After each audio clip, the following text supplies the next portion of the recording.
Salut à tous, c'est Zobook. Donc aujourd'hui je vais vous faire une vidéo double. Dans la première partie, on va parler du concours pour le véhicule d'évacuation, donc le résultat, le gagnant. Et dans une seconde partie, on parlera donc du PSC1 que j'ai passé il y a quelques jours. Donc j'ai lancé un concours il y a de cela 3 semaines concernant le véhicule d'évacuation. Je vous avais demandé donc de me présenter votre véhicule et de me dire éventuellement ce que j'avais oublié et si vous étiez d'accord avec moi concernant donc, les 3 règles d'or concernant ce type de véhicule qui sont donc premièrement l'emport, deuxièmement l'autonomie et troisièmement les capacités de franchissement. Alors bientôt 7000 abonnés, mais il n'y a eu que 2 participants. C'est bien dommage. D'ailleurs, je ne comprends pas pourquoi les gens hésitent sur ce sujet-là. C'est très curieux, enfin bref.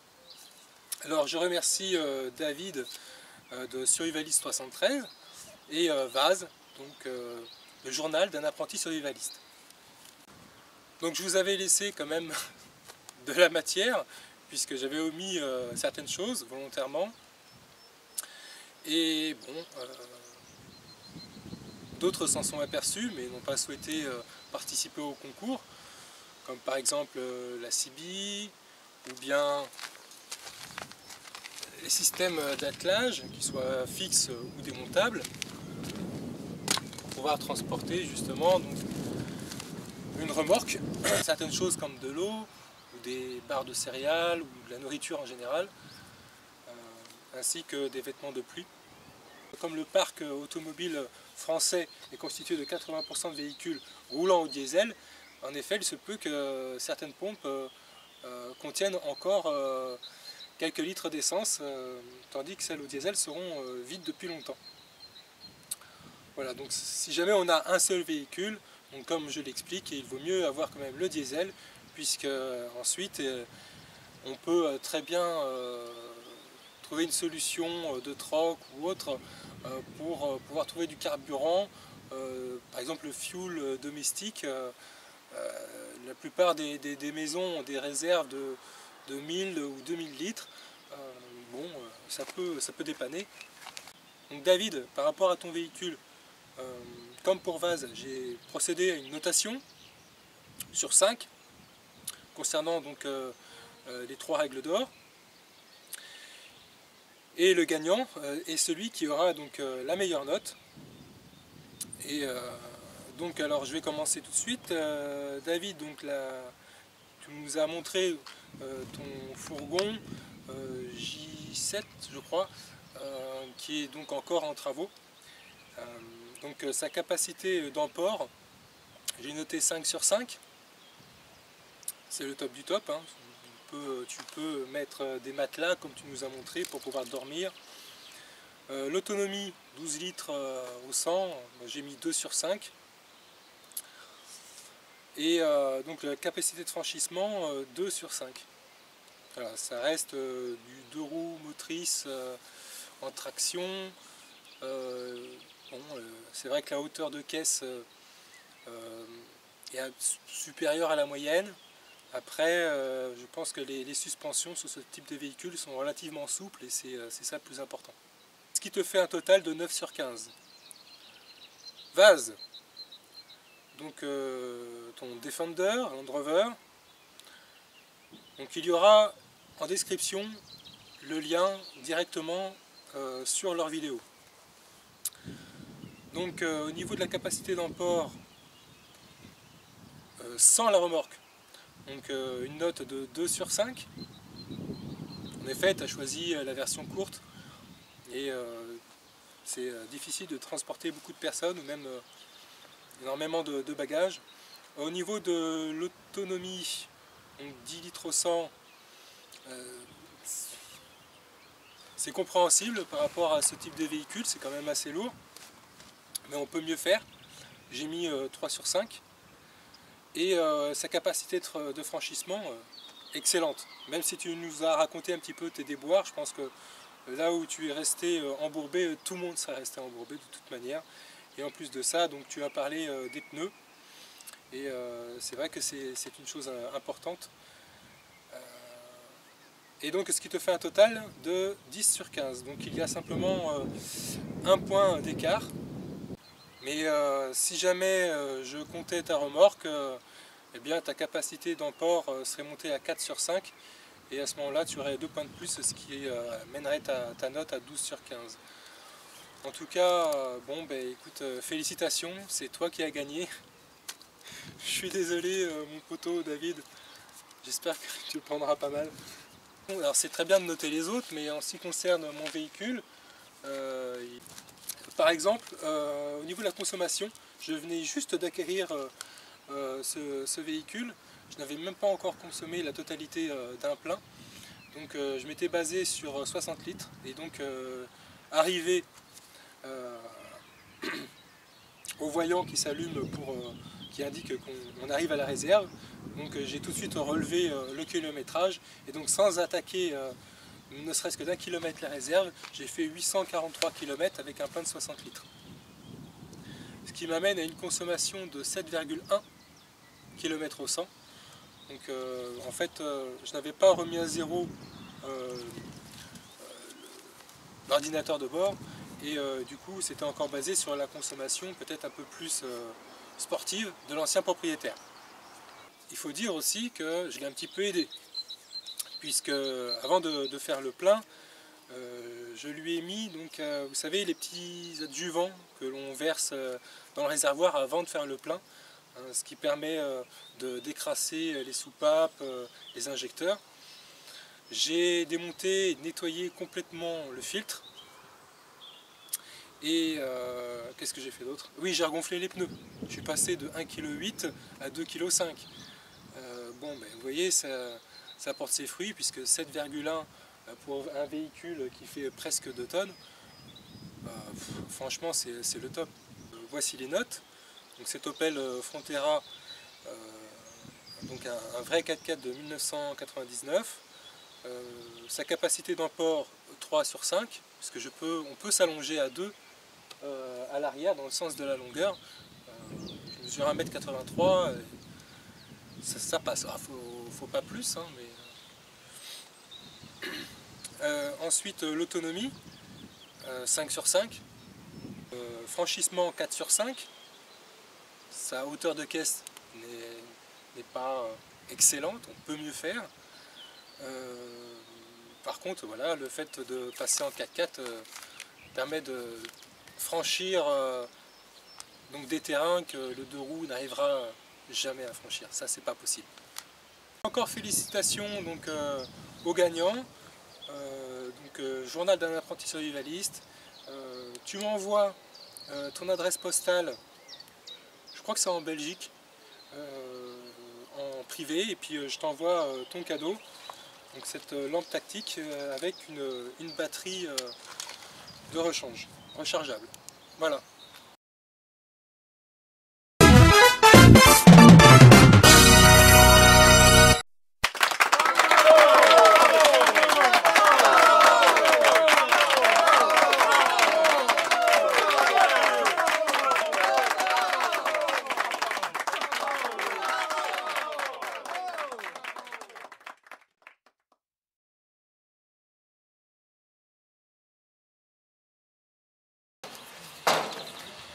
Alors je vous avais mis au courant, donc le 24 j'ai passé mon PSC1, je devrais recevoir le diplôme d'ici quelques jours par courrier postal.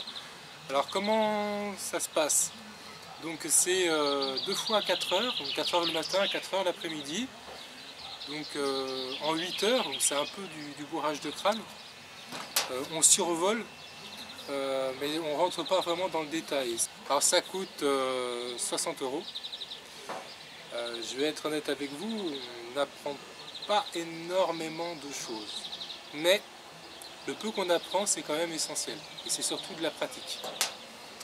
Si vous voulez acquérir un maximum de connaissances, à ce moment-là, il faudra passer plutôt en deuxième étape, après le PSC1, donc le PSE1, le brevet de secourisme, qui se passe, lui, en plusieurs jours, qui peuvent être espacés.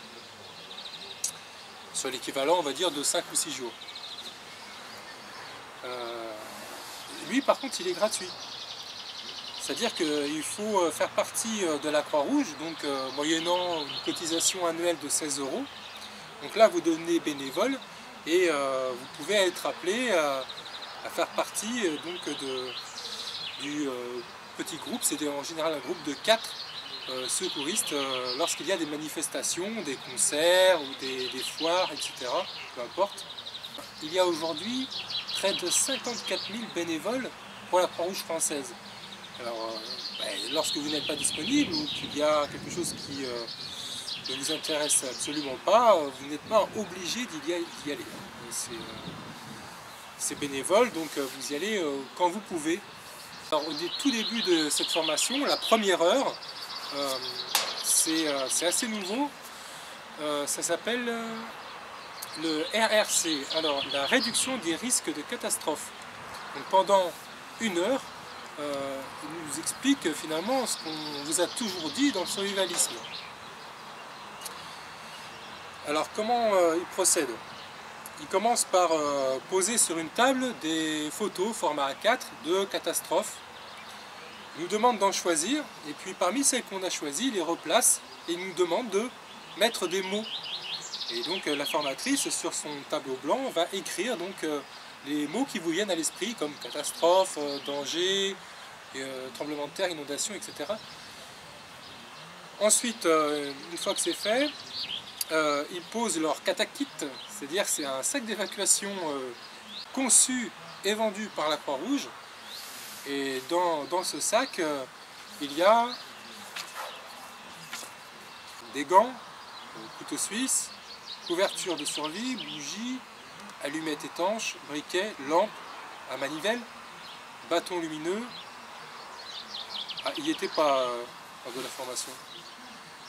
Radio à manivelle, kit hygiène, sac poubelle, sifflet, banderole SOS, flash lampe. Ah non, il n'y était pas non plus. Donc ce sac, il est posé dans le milieu de la pièce. Nous on est assis sur des chaises tout autour. Il nous demande d'aller chercher un élément dans le sac, d'en choisir un, et de le poser donc à côté d'une petite feuille posée par terre. Donc il y a 5 feuilles. Il y a donc sur lesquelles est marqué donc se soigner, se protéger, se signaler, boire, manger. Donc si on prend la lampe, on va la poser donc à côté de la feuille sur laquelle il y a marqué se signaler, par exemple. Si vous trouvez la trousse de soins, vous la mettez sur la feuille se soigner. Voilà, donc c'est très ludique. Surtout qu'il y a des personnes qui sont en général assez jeunes. J'étais le plus vieux. Il y en avait même qui avaient 14-15 ans. Alors, bon, on survole. La formatrice n'était pas très à l'aise avec ça. Beaucoup plus pour la suite. Mais quand simplement, par exemple, je pose la question, donc le sac d'évacuation, très bien, on se le constitue, il reste au domicile. Mais quand on doit le prendre, c'est pour partir où?